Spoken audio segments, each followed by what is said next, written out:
Hello everyone, my name is Stanley St. Rose, and today we're going to be talking about The Wasteland, written by T.S. Eliot. Now, before I go into summary analysis of this work, please remember to leave a like, subscribe, and or comment so that the channel can continue to grow. Now, The Wasteland by T.S. Eliot, it's very sad. Throughout this poem, you get very dark imagery, some very sad imagery. It's talking about World War One and burying the dead and the despair and sadness that existed in the world. The poem is separated into 5 different parts. It is an extremely long poem, so you can read it yourself and you can find different meanings and different ideas within this poem. But it has this the speaker that's talking about different topics, different things in regards to the reality after World War One, in regards to the spiritual world, and regardless of meaning. This poem has a lot to say about the 20th century and the way in which the 20th century functioned. I mean, in the 20th century, you had World War One and World War Two. Millions of people died. There was a sense of what is life? Where are we going with life? And what is the meaning of existence? I mean, there's even imagery of burying somebody in a garden within this poem, which is quite chilling. There's different talks about, loss and defeat and depression. So throughout the whole entire poem, I mean, the end of the poem kind of gives you hope of maybe redemption and renewal and rebirth maybe. But throughout the whole poem, it's pretty much a wasteland. I mean, sometimes it feels like you're reading several different types of poem within one. This poem is exactly like the title.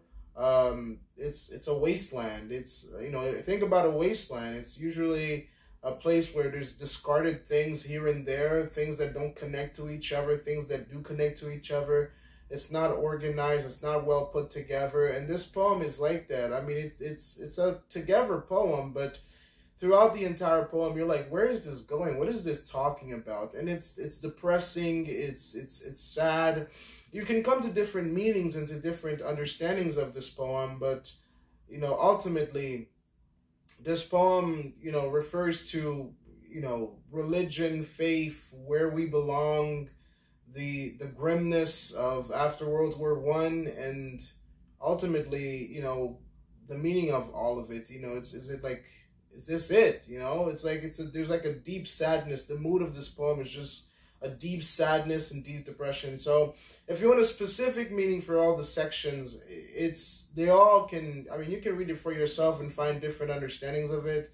Maybe there's some hope in a specific stanza or a line, but ultimately this poem is a wasteland. In terms of deeper meaning and analysis here, yeah, this poem is like, the mentions of it, the beginning of it, it's dreary, it's dark, it's like trying to figure out, or there's different conversations within this poem that's kind of like asking questions about life, about where are we and where we're going and what we've lost, and the fact that there needs to be change, that the writer here, all the writer sees is death and decay and dying and murder and secrets and sin. And there's this sense in this poem where there should be change, or we should look for change, or we should do something to change the current circumstance that the world is in. So this is a poem of loss, of recognizing what we've lost, and ultimately maybe there's some hope that there will be a brighter and better tomorrow. So that's my summary analysis of this poem. Please remember to leave a like, subscribe, and or comment. And I'll see you guys in the next video.